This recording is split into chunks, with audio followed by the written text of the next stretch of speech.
moving on to our third talk of this session, assessment of contouring practices and eContour use among U.S. radiation oncologists, a mixed method study from Elaine from Memorial Sloan Kettering. Thank you for that introduction. Good morning, everyone. I'm a medical student at the University of Illinois, currently undertaking a research gap year at MSK with Dr. Erin Gillespie.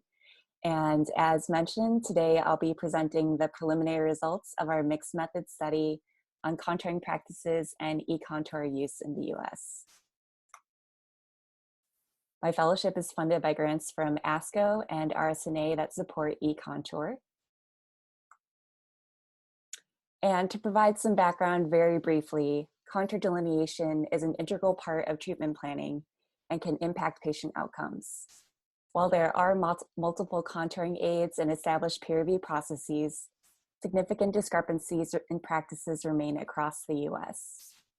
With this in mind, our study aims to examine contouring strategies used by US radiation oncologists and to assess the clinical impact of eContour, a 3D image-based website designed to improve access to evidence-based contouring information. In terms of methodology, this is a mixed method study with a sequential explanatory design, meaning that a quantitative aspect is followed by a qualitative study in order to gain further understanding of outcomes. The survey was deployed on February 20th to a random 10% sample of US radiation oncologists recruited from the IQVIA OneKey database. Strategies to improve response rates included pre-notification emails, upfront $15 Amazon gift cards, personalized correspondence, and multiple reminders. Preliminary results of our ongoing data collection yielded a participation rate of 99% and a completion rate of 91%, as determined according to the Cherries checklist for web-based surveys. Calculated in more of a traditional manner, the overall response rate is currently at 23%. Upon face validity testing against the 2017 ASTRO Workforce Survey, the study cohort provides credible representation of the overall workforce in terms of demographics breakdown. It is notable that there are slight differences in regional representation, with our cohort skewed towards the Northeast and away from the South. Respondents reported a median of 6 hours spent contouring per week. Time spent contouring did vary with disease site treated, with those treating head and neck reporting more hours. Otherwise, there was no difference seen with physician gender, years of experience, or salary model. Starting from the left, figure 3 shows that around 2/3 of providers report use of any auto-segmentation at their respective practices. Figure 4 then displays that only 9% of these practices, or 6% of total respondents, report use of auto-segmentation to assist with target volume delineation.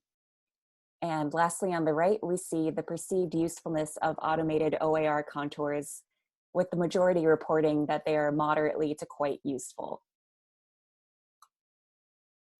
Shifting gears a bit, the next domain aimed at assessing the clinical decision support tools that physicians are using.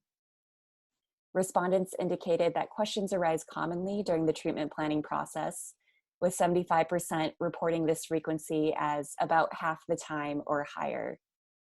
In order to address these questions, providers most commonly turn to RTOG and energy atlases, or other radiation oncologists as an initial resource. When asked about barriers to optimizing the overall quality of contours and treatment plans, the most commonly cited reason was time constraints, followed by lack of access to specialists and IT infrastructure. Of note, providers who listed time constraints as a barrier were less likely to make recommended changes to final contours following peer review, as addressed in a separate portion of the survey. Additionally, of those who reported a lack of access to specialists, 50% indicated that establishing access would be quite to extremely useful in aiding their clinical practice. Registered eContour users comprised 36% of our respondents and were more likely to be younger generalists compared to the rest of the study cohort. Of these users, those who utilize the platform more frequently are more likely to be younger physicians in private group practices who have fewer colleagues, report no access to specialists, and work in either a suburban or rural setting. In terms of how eContour is being used, Figure 10 shows that providers most frequently use the platform to assist with contouring or as an educational tool for themselves in independent review or when teaching others.